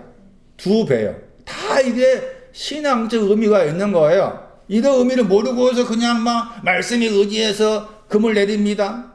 금을 내리는 것이 막 그냥 생활 속에서 금을 내려가지고 고기를 많이 잡았습니다. 전혀 아닌 거예요. 모르니까 그럴 수밖에 없겠지만은 공부를 해야 돼. 죽을 때까지 해야 돼. 게네사렛 민수기 34장 11절. 민수기 34장 11절 가셔가지고 거기에 게네사렛과 관계된 히브리어가 나옵니다. 그 히브리어를 히브리어 사전을 찾아가 보시면은 이 게네사렛이 비파 수금할 때 수금의 신앙.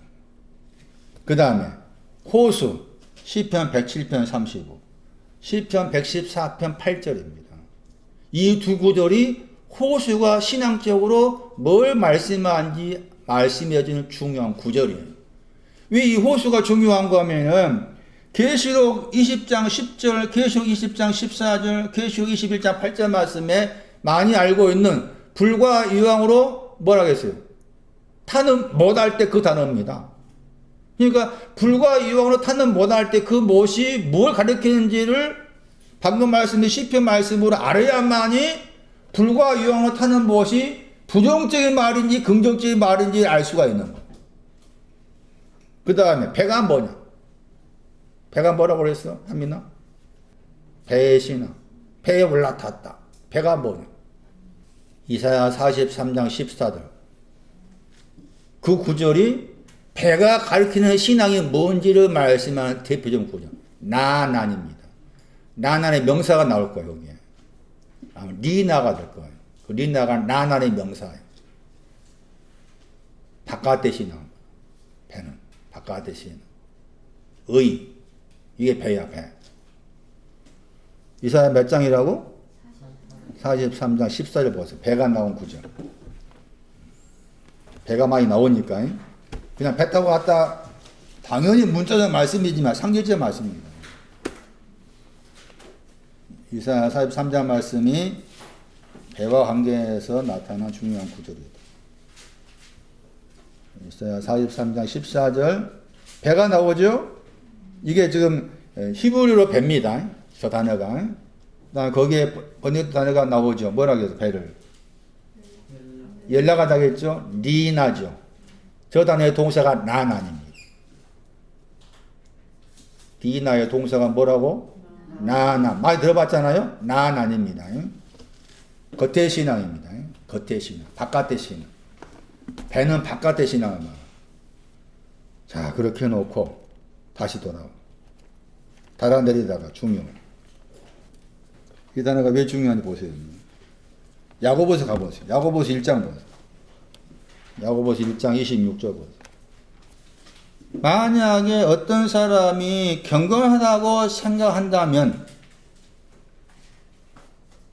경건하다고 생각하고 있다면, 자기의 혀를 재갈을 먹이지 않고, 혀를 재갈을 먹여야 되는데, 그 말이야.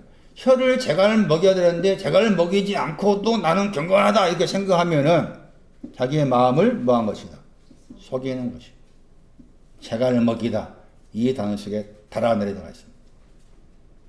그러니까 재갈을 먹인 건 뭐예요? 죄들 사함받기 위해서 지붕을 뚫고 중국병의 병상을 내리는 것을 말합니다.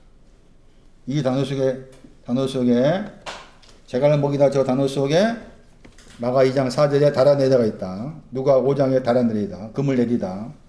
3장 2절. 같은 단어입니다. 3장이. 방금 읽었던 1장 26절과 같은 단어. 말에 실수가 없는 자면 말씀 안에서 만약에 실수가 없다면, 실수하지 않는다면 이 사람은 온전한 사람이다. 온전한 사람이다. 온전한 신앙이 뭔가? 온전한 신앙이 뭔가? 그 다음 말씀에 온 몸이 나오죠. 온 몸이 뭐냐? 온 몸이 뭐냐? 온 몸이 뭐냐? 능이 뭐 한다고 했어요? 저 단어입니다. 굴레 씌우다 저 단어에 달아내다가 했습니다. 온 몸의 신앙도 중풍병자에서 죄들을 사함받는 것이 온 몸의 신앙이고, 굴레 씌우는 것이 땅 위에 있는 죄들을 사함받는 귀에서 병상을 내리는 것, 금을 내리는 것, 다 굴레 씌우는 거예요.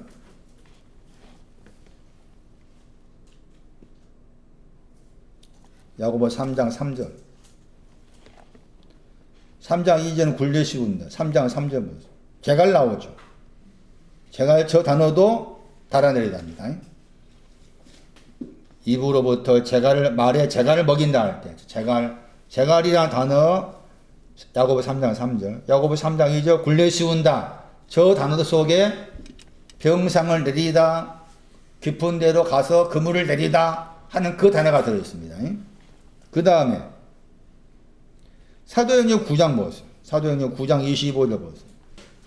사울의 그 제자들이 사도행전 9장 25절 말씀에 그의 제자들이 밤에 광주리에 사울을 담았죠. 달아내리다.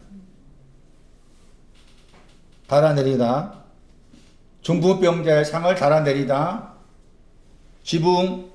달아내리는 건 다 지붕과 연관되죠. 지붕의 신화, 달아내리다. 달아내리는데 여기서 어디 안에라겠죠? 어디 안에? 어디 안에서? 광주리 안에서. 광주리 안에서 달아내리다. 어디 안에서?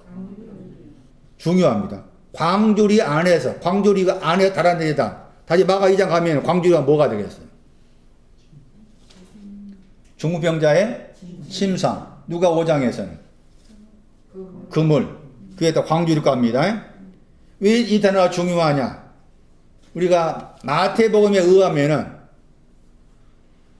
그 내용도 우리가 다시 살펴볼 필요가 있는데, 5개의 떡하고 2개의 물고기를 가지고서 먹였더니 남은 거 나오죠. 그 다음에 5개가 아니라 이제 7개가 나올 거예요.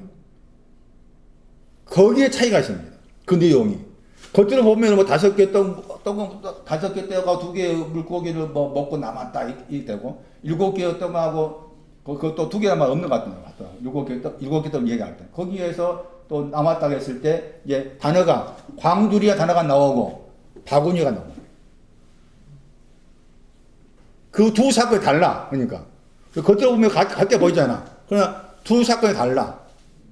5개 떡을 가지고서 먹는 그 내용에서 남은 따 있을 때 사용된 그 단어가 지금 광주리인지 바구니 살펴봐야 되고, 그 다음에 예, 거기 7개의 떡과 한 개에 나타난 그 내용들이 겉으로 보면 그냥 이렇게 똑같이 된 것이 보이지만 내용이 다르다.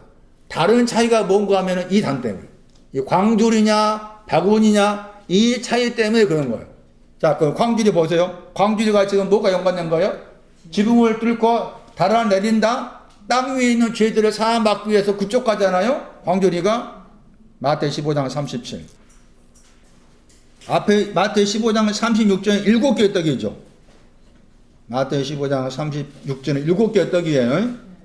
7개의 떡이고 15장 37절 말씀에서 배불리 먹고서 남았다고 했을 때 7광주리죠. 7광주리. 7광주리. 사도행전 9장 25절 말씀에 광주리. 그러니까 이 광주리는 달아내린 거 연관된 것이고 또 죄들 사함과 결론적으로 죄들 사함과 관계된 거. 여기서 지금 마태 15장 37절 말씀은 남았다 하는 저 단어 때문에 땅 위는 죄들이 사함받았다. 그렇게 해석이 되는 거예요. 광주리가 7광주리가. 그런데 앞에 이제 여기 14장이가 말씀에서는 이 광주리가 아니고 바구니가 나옵니다. 그래서 여러분이 집에 가셔서 좀 비교해서 공부하실 분들은 마태 15장하고 마가복음 말씀에 마태 14장입니다. 마태 14장 20절 전후, 마태 15장 30절 전후에 떡 5덩어리, 떡 7덩어리 관계된 그 사건들을 비교할 필요가 있다. 그건 달아내린다 단어가 지금 사울한테도 사용해서 나왔다. 광주리 안에 있었다. 죄들을 사함받기 위해서 그렇다. 그게 지금 마가복음 2장 4절 말씀과 관계해서 달아내렸다와 관계된 의미인 거죠. 자, 그 다음에 이제 남은 시간에 왜 마가는 방주 뚜껑과 관계된 거기 지붕을이라 단어 썼다. 그리고 이 지붕이라 단어가 명사로 딱 3번 나오는데 마태 그 8장 8절하고 누가 7장 6절 말씀에 백부장 관계에서 백부장의 믿음이 왜 중요한가 하는 데 있어서 지붕이 있었고 집이 있었고 그런 내용으로 말하고 부분이에요. 그런데 누가는 이 지붕을 자기 나름대로 바꿔 썼어. 마가는 스택이라는 방주 뚜껑 관계된 지붕을 썼는 단어 썼는데 누가는 생각하기를 나는 그 단어 마가 썼지만 나는 도마라는 단어 쓰겠다 이거예요. 도마를 쓴 거예요. 누가 5장 19절 말씀. 지붕의 다른 의미예요. 누가 5장 19절 보세요. 같은 사건이에요. 마가 2장의 사건하고 누가 5장 같은 사건인데 지금 지붕의 의미를 다른 단어 가지고 쓴 거라. 누가 5장 19절 도마죠? 찾았어요? 마가 2장은 아니었죠. 스테기였잖아요. 스테기는 방주 뚜껑이고 그 다음에 여기 도마로 단어 쓴 겁니다. 말씀드렸던 것처럼 마가가 원래의 자료였다 생각. 원래 기본적인 틀로서 마가가 먼저 있었는데 그 마가복음 가지고 누가가 이제 중국병자에 대해서 썼는데 마가는 방주 뚜껑 관계된 지붕에 단어 썼는데 누가는 아니다. 나는 그냥 도마라는 단어를 쓴 게 낫겠다 싶어가지고 도마를 쓴 거예요. 도마. 시편 102편 8절. 누가가 쓴 지붕이 뭐냐? 지붕 위에 올라갔다 했잖아요. 사도행전 10장 9절에 의하면 베드로가 지붕에 올라갔죠. 그리고 지붕에 올라갔을 때 뭐하러 올라갔어요? 기도하러 올라가셨죠. 6입니다. 6의 신앙이 지붕입니다. 요한복음 4장 사무엘 여자가 몇 시에 왔어요? 지붕의 신앙. 야곱의 셈도 지붕의 신앙. 요한복음 4장 야곱의 셈도 지붕의 신앙. 6의 신앙이 지붕의 신앙입니다. 근데 시편 그 지붕의 신앙이라 해서 지붕이 뭐냐 그 말이에요. 지붕 위에 있다는 말이 뭐냐? 102편 8절입니다. 히브리어 가그입니다. 가그. 이 가그라는 히브리의 헬라어가 도마입니다. 도마. 그럼 지붕 위에 있다 하는 거죠. 위에라는 단어가 잘 번역한 거예요. 히브리어로 이 R이 위에란 말입니다. 지붕 위에 있다. 누가 5장 19절 말씀에 지붕 위에 올라갔다. 같은 표현입니다. 그럼 지붕 위에 있다는 말이 뭐냐? 뭐가 지붕 위에 있다는 말인가? 애로운 참새를 애로운 참새 되는 거예요. 찾았어요? 애로운 참새가 뭐냐? 그냥 뭐라고 했어요? 앞에 말씀. 밤을 새우는 거. 밤을 새우다, 애로운 참새, 이게 다 지붕 위에 있는 거예요. 지붕 위에 있다는 말이 뭐냐? 애로운 참새 되는 것이다. 애로운 참새 된다는 말이 뭐냐? 밤을 새우는 거다. 그러니까 지붕 위에 사는 일이 밤을 새우는 거. 지붕 위에서는 밤을 새우는 것이고, 그것을 애로운 참새로 묘사한 거예요. 애로운 참새라고 했잖아요. 이미 그 시편 8편 8절 말씀에서는 하늘의 새라고 나와있죠. 하늘의 새.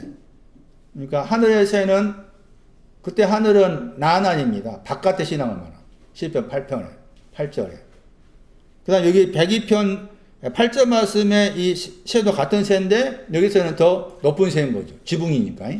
지붕 위에 있는 참새 같다. 그러니까 지붕의 신앙은 참새같이 애롭다는 거예요. 참새같이 애로운데 애로운 내용이 밤을 새우는 거다. 밤을 새우는 것이 애로운 내용이다. 밤을 새우다. 에레미야 1장 12절 보세요. 샤카드. 왜 밤을 새우는가? 이 샤카드는 단어가 밤을 새우다 번역했는데 에레미야 1장 12절 말씀에서는 내 말씀을 지켰다 나와있죠. 내 말씀을 지켰다. 내 말씀을 지켰다. 내 말씀 위에 밤을 세웠다. 지키다. 밤을 세우다. 에레미야 1장 12절이에요. 밤을 세우다. 살구나무의 단어의 동사라고 했죠. 살구나무 신앙이 신앙인 거예요. 살구나무라고 했어요. 살구나무 신앙이 밤을 세우는 신앙입니다. 어디에서? 지붕 위에서. 애로운 참새같이 지붕 위에서 밤을 세우는 신앙이 이게 살구나무의 신앙입니다. 살구나무의 신앙. 그런데 31장 말씀에서는 경성하다 번역했죠. 이 단어가. 예레미야 31장 28절에서는 경성하다가 신약성경 말씀에서는 깨어있어라 신앙이 신앙입니다. 깨어있어라 신앙이 지붕의 신앙입니다. 깨어있으라 말할 때 그냥 우리 식으로 깨어있는 것은 막 저도 이제 그렇게 그런 경험 쭉 해온 사람이지만 무학산 올라가서 막 주여주 외치고 옆에도 하고 있대 지금도 주여주 외치고 그게 그런 것을 깨어있다 생각했어. 지붕 위에 있는 신앙. 지붕 위에 있는 신앙이 깨어있는 신앙. 잠언 8장 34 문 밖에서 기다리는 것. 이게 지붕의 신앙이에요. 그러니까 문의 신앙도 지붕과 연관됩니다. 문의 신앙도 지붕과 관계를 보셔야 돼요. 잠언 8장 34 보세요. 내 문 곁에다 막 위란 말이죠. 나의 문 위에서 기다리다. 밤을 새우다. 잠언 8장 34절. 문의 신앙하고 지붕과 같이 봐야 됩니다. 문의 신앙 지붕. 잠언 8장 34절에 근거해서 바깥에서 많은 사람들은 문을 향해 있지 않았다겠죠. 마가 2장 3절인가 말씀. 지붕의 신앙을 향해 있지 않다. 바깥의 신앙 맞지만. 102편 8절이 중요합니다. 다시 보세요. 지붕 위에 있다 그 말은 잠언 8장 34절을 말씀하면은 문 위에서 문이 열려지기를 기다리는 거. 그게 지붕 위에 있다. 애로운 참새다. 지붕 위에 있는 거 애로운 참새다. 밤을 새우다. 에레미야 1장 12절에 의하면 그 말씀을 지키는 살구나무가 뭐 하기 위해서인가 하면은 선을 향합니다. 목적이 선을 향하다. 앞에 나왔죠. 에레미야 1장 12절 말씀에 애로운 뭐 같다겠어요? 애로운 참새 같다겠죠. 애로운 참새다. 동물을 통해서 설명하잖아요. 참새를 보세요. 참새가 뭐예요? 사사기 7장 뭐예요? 사사기 7장은 따로 떼어가지고 300명 기도 용사와 관계해서 설교할 필요가 있습니다. 사사기 7장 3절 말씀. 떠나 돌아가라 했잖아요. 길라산에서 떠나 돌아가라 하시니 돌아간 백성이 1만 2천이었죠. 1만 2천 나오죠. 거기에서 길라산에서 떠났다 저 단어입니다. 길라산에서 떠났다는 저 단어가 참새라는 단어의 동사입니다. 참새의 상징은 떠난 것을 말합니다. 영어 번역은 일찍 떠났다입니다. 참새라는 단어에도 영적인 의미가 있다. 동사가 길라산에서 떠난 것을 말한다. 떠난다 했을 때 떠난 사람들이 약 1만 2천원 나와 있다. 여기서는 지금 산 위에, 지붕 위에 있는 참새다. 여기서는 지붕 위에 있기 때문에 떠났다 의미보다도 긍정적 의미로 생각하셔야 되겠죠. 그런데 중요한 것이 101편 8절 말씀에서 중요한 단어가 연관된 그 구절이 있습니다. 그게 뭔가 하면은 애롭다는 저 단어입니다. 애롭다. 원래는 저 단어가 떨어지다, 분리되다 그 뜻이에요. 애롭다 번역된 저 단어가 기본적으로 떨어져 있다, 분리되다. 이게 합해져 있어야 되는데, 합쳐져 있어야 되는데, 합쳐지지 못하고 분리되다, 떨어지다, 그런 의미를 가져요. 저 단어가. 이게 신명기 33장 28절입니다. 이 단어의 명사가. 신명기 33장 28절에 중요한 이유가 있습니다. 이게 요한복음 4장에 나와 있는 야곱의 셈입니다. 그래서 야곱의 셈에 대한 야곱의 셈에서 먹는 물을 다시 목마르다고 했을 때 왜 목마르냐 했을 때 지붕의 신앙 때문에 지붕의 신앙. 신명기 33장 28절. 야곱의 셈은 홀로 있다고 했죠. 그리고 야곱의 셈은 요한복음 4장 6절에 나옵니다. 6시에 물길로 온 곳이 야곱의 셈이었어요. 그러니까 요한복음 4장 6절에 야곱의 셈, 6시 다 이게 지붕의 신앙과 연관됩니다. 그리고 홀로 있다는 저 단어입니다. 홀로 있다는 저 단어가 시편 102편 여기 8절 말씀에 애롭다 하는 단어의 명사입니다. 명사. 그래서 이 구절을 통해 이 구절도 지붕과 관계된 구절이다. 그렇게 이해하셔야 돼요. 야곱의 셈도 지붕과 관계된 내용이다. 밤을 세워야 되는 곳이다. 또 한 구절입니다. 이런 구절들은 이 단어를 가지고 봐야만이 알 수 있는 구절입니다. 우리가 많이 알고 있는 성경 구절입니다. 창세기 2장 18절. 그 구절을 통해서 지어진 아담의 신앙 위치를 엿볼 수가 있겠죠. 창세기 몇 장이라고 했어요? 2장 18장. 뭐라 나와 있어요? 독이란 단어입니다. 명사입니다. 명사. 그 아담이죠. 관사가 붙어 있잖아요. 관사가 붙어 있는 것하고 없는 건 다르다고 했죠. 관사가 없는 게 더 높은 신화. 1장 27절. 형상과 모양. 2장 7절이죠. 지어진. 먼지로 지어진 사람. 거기에 독이라는 단어입니다. 바드. 지붕의 신앙. 지붕의 신앙으로 있는 것은 선하지 못하다. 그래서 돕는 뭐가 나와요? 돕는 배필이 나와요. 돕는 배필의 신앙은 뭐라고 말해요? 정권사. 돕는 배필은 내용 뭘 도와야 되는 거? 지배 신앙이지. 독이 지금 지붕이었잖아. 돕는 배필은 지배 신앙을 돕는 것. 지배 신앙으로 돕기 위해서 여자가 창조된 거다. 이 단어가 중요한 거예요. 그래서 독이라는 저 단어의 동사가 시편 102편 8절에서 애로운 참새라고 했을 때 애롭다 하는 단어의 명사다. 시편 102편 8절로 봐야 된다. 독처한다고 했을 때 그 처하다가 존재한다는 말입니다.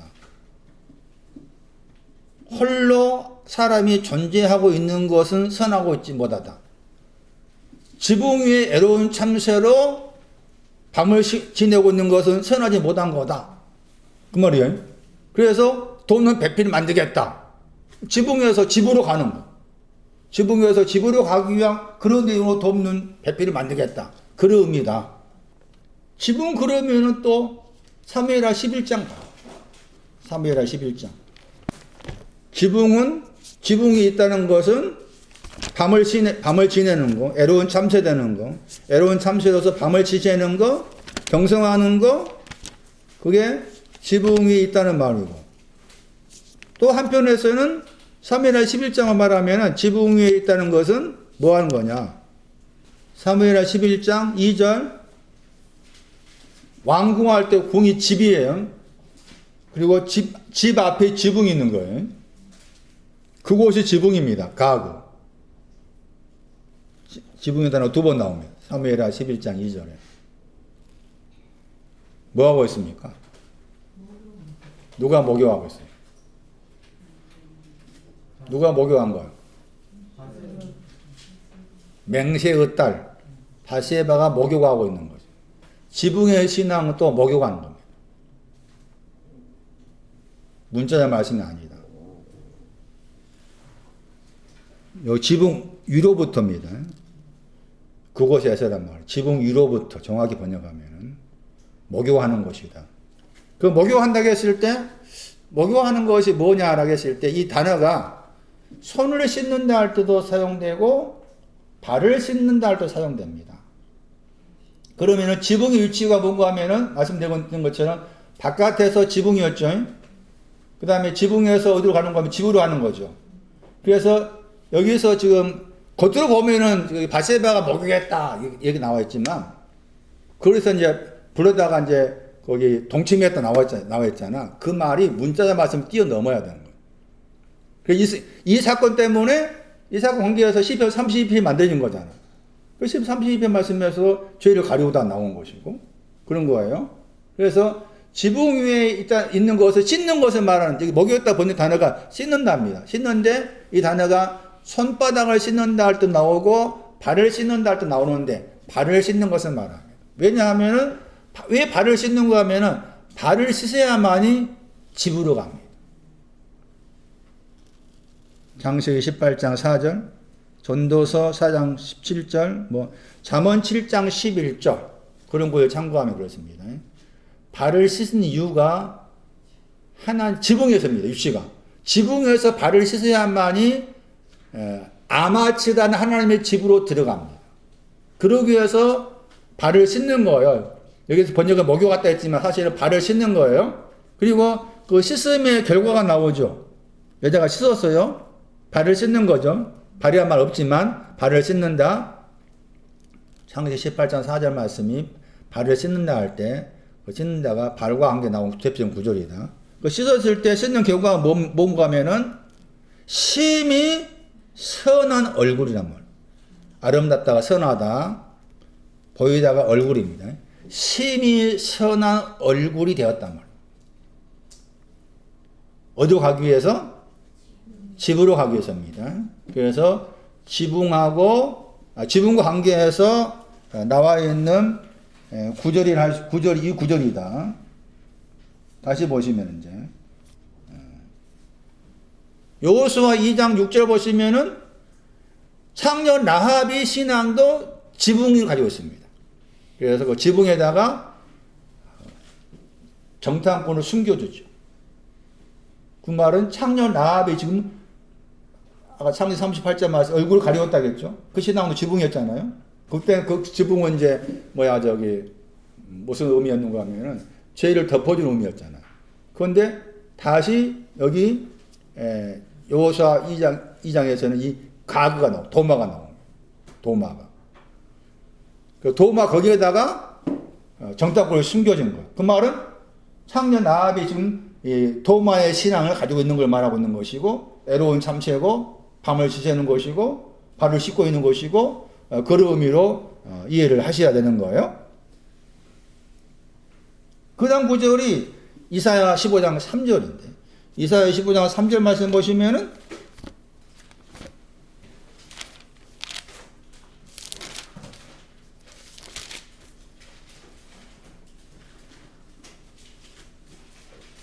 신앙의 순서로 보라겠죠. 거리가 바깥이요. 후측, 바깥, 그 다음에 지붕 그랬죠. 그 다음에 지붕 다음이 뭐예요? 넓은 곳이라겠죠. 지붕 다음이 넓은 곳. 아마체 신앙. 이것도 신앙의 순서로 말하고 있다. 바깥의 신앙으로 들어가기 위해서는 굵은 배로 동해야 되고, 지붕의 신앙으로 올라가려면은 애통이 필요하고 말이죠. 넓은 곳에 가려면은 힘이란 말 내려간단 말이고, 울단 말은 명사입니다. 울음 안에서 내려가는 거. 울음 안에서 내려가는 것이 넓은 곳에 가기 위함이다. 그러니까 울다 했을 때 우는 것은 루아가 없기 때문에 루아의 신앙을 얻기 위해서 운다. 그런 의미예요. 그래서 여기에서도 이사야 15장 3절 말씀에서도 지붕의 위치가 도마라는 지붕의 위치입니다. 도마라는 지붕의 위치가 바깥, 도마, 그 다음에 넓은 곳 이렇게 나와 있는 거예요. 그런데 37장 27절 보시면 이사야 37장 27절 그 지붕에 뭐가 있다고 말합니다. 그 지붕에 뭐가 있어요? 풀이 있다고 했죠. 지붕에 풀이 있습니다. 이 풀도 지붕의 위치란 말입니다. 풀도 지붕의 위치다. 애로운 참새, 밤을 지새는 지붕의 위치다. 발을 씻는 지붕의 위치가 풀이다. 창세기 1장 그 11절 말씀 보시면 거기에 그 풀이라는 단어하고 여기 이사야 37장 27절에 이 풀이라는 단어 다른 단어입니다. 비교하면은 창세기 1장 11절 말씀에 풀 다음에 채소할 때 그 채소가 풀로 번역합니다. 다른 데서는 풀로. 창세기 1장 11절에 창세기 1장 11절도 신하고 순서라고 했어요. 그런데 그 창세기 1장 11절 말씀에 풀 다음에 채소 번역된 단어가 다른 데서는 풀로 번역됩니다. 그 단어하고 여기 이사야 37장 27절에 이 풀이라는 단어가 다른 단어죠. 그런데 이 풀이라는 단어가 위치가 어디라고요? 지붕이라겠죠. 애로운 참새가 있는 지붕, 발을 씻는 지붕의 위치가 풀이라겠죠. 40장 보세요. 풀이 뭔가 보세요. 40장 6절 보세요. 뭐가 풀이에요? 모든 육체가 풀입니다. 뭐가 풀이라고요? 모든 육체가 풀입니다. 육체는 육체인데 뭐가 붙었어요? 다릅니다. 그냥 육체라는 말하고 모든이라는 말이 붙은 거 다른 단어입니다. 다른 내용이라고 말. 모든 육체, 모든이라는 말이 붙은 육체는 그게 뭐라고요? 그게 풀이라겠죠. 그 모든 육체의 신앙이 어떤 신앙이에요? 지붕의 신앙입니다. 모든 육체의 신앙은 지붕의 신앙이에요. 그냥 육체 그러면 난이에요. 그냥 육체 그러면 난. 대표적으로 시편 84편 3절이었죠. 그냥 육체 그러면 난인데 모든이란 말이 붙어 나왔을 때는 모든 육체는 풀이라고 했을 때 풀의 위치가 지붕입니다. 그러니까 모든 육체는 지금 애로운 참새로서 밤을 지새고 있고 발을 씻고 있고 6시에 해당되고 그렇다고 말이에요. 모든 육체란 말이. 이 구절이 베드로전서 1장 24절에서 인용한 구절입니다. 베드로전서 1장 24절에. 그래서 베드로전서 1장 24절 가시면 모든 육체라고 했을 때 모든 육체와 관계해서 풀이라고 했을 때 그 풀이라는 헬라어가 나옵니다. 그 풀이라는 헬라어가 나와요. 그 헬라어를 잘 짜다가 보면은 이 헬라어의 풀이라는 단어가 지붕의 신앙이구나. 애로운 참새의 신앙이고 밤을 지새고 있고 그 다음에 발을 씻는 집으로 가기 위해 발을 씻는 그런 신앙을 말하는구나. 그렇게 이해를 하셔야 돼요. 그래서 모든 육체라는 말이 이제 여러 번 나옵니다.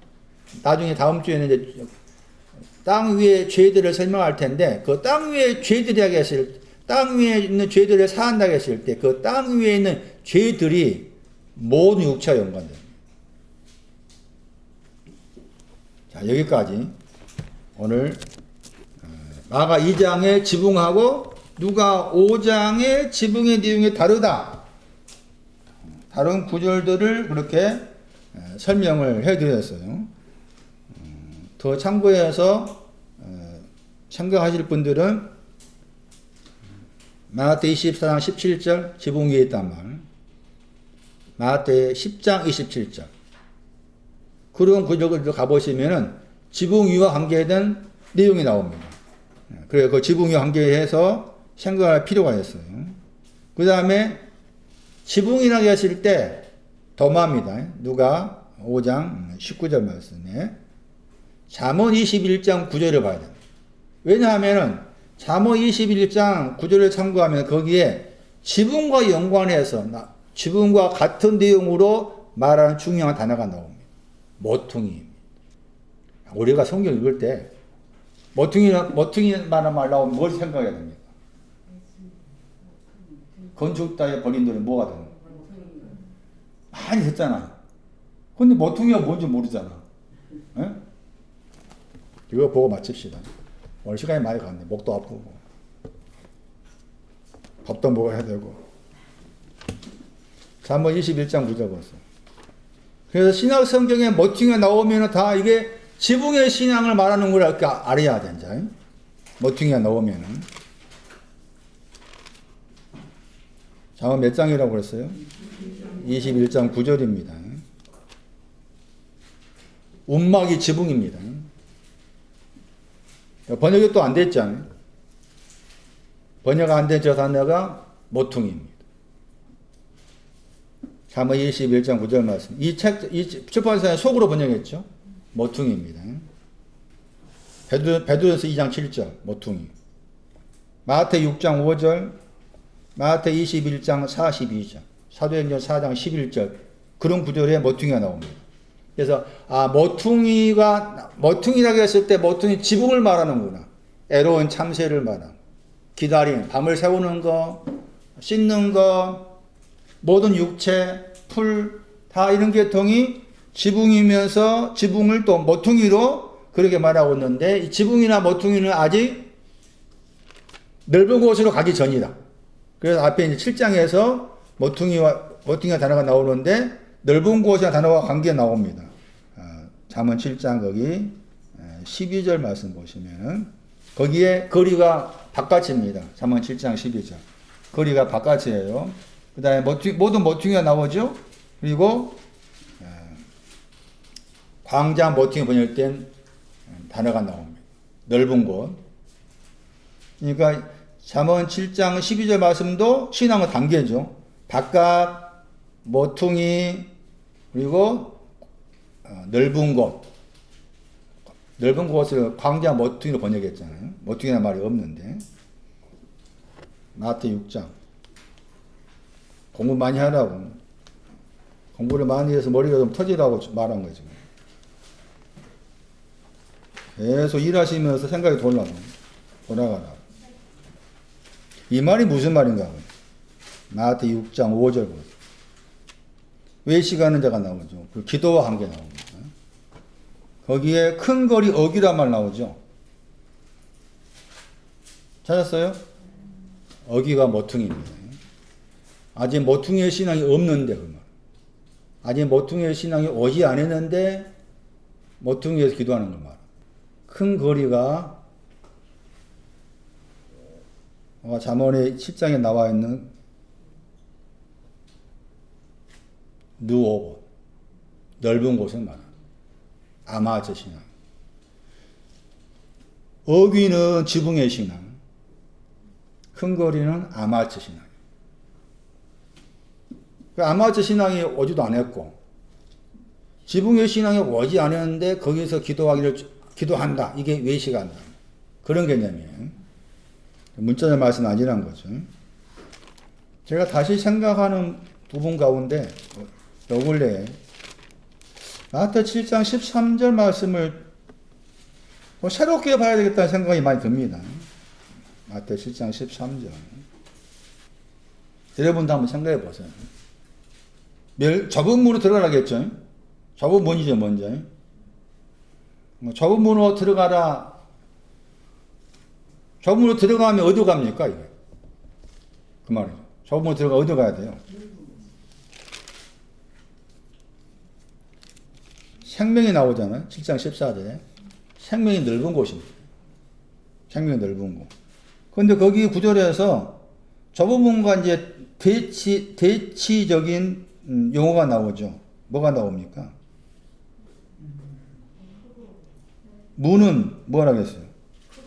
크고 넓다겠죠. 이 크고란 단어하고 넓다 단어가 지붕 다음에 있는 그 신앙 관계 단어입니다. 단어. 그래서 다시 이 구조를 새롭게 볼 필요가 있다. 왜 크고 넓은 문이라고 했을 때 그 크다, 넓다 하는 저 단어가 지붕 다음에 아마체 신앙 관계에 사용된 단어인데 왜 거기 들어가면 멸망이라 했을까? 그러면서 저분으로 들어가라 한 거잖아요. 그 말 무슨 말일까요? 저분으로 가지 않고 지붕으로 가지 않고 어디 간 거예요? 그렇게 되는 거예요. 그렇게 생각하셔야 돼요. 그렇게 한번 생각해 보시라 그 말이에요. 저도 마찬가지로 더 깊이 제가 볼 필요가 있겠지만은 지금 생각이 드는 거예요. 그러니까 적당하게 했을 때 그 좁은 의미를 지붕과 관계 생각할 수 있다면은 지붕으로 먼저 가야 된다. 그런데 넓고 저쪽의 말은 멸망이란 말은 지붕에 가지도 않고서 그냥 지붕을 뛰어 넘어가지고 루오봇에 나합에 해당된 그런 신앙을 가니까 그 멸망이다. 그래서 좁음으로 들어가야 된다 말을 그렇게 말씀하신 거다. 그런 관점에서 볼 필요가 있다. 여기 넓다 하는 그 단어가 하고 크다 하는 저 단어를 다시 살펴보니까 그렇다는 거예요. 그래서 이 구절도 진짜 새롭게 볼 구절이구나. 우리가 지금 막연하게 그냥 넓다 크다 말을 막연하게 저도 생각을 해서 큰 오해를 살 수 있는 그렇게 잘못된 해석을 한 것이 아닌가 그런 생각을 요걸 지금 하고 있어요. 그래서 다시 이제 딱 정리가 되면 이제 여러분을 통해서 이제 설명하겠지만 여러분도 한번 나름대로 공부해 보시기 바랍니다. 그만합시다. 이제.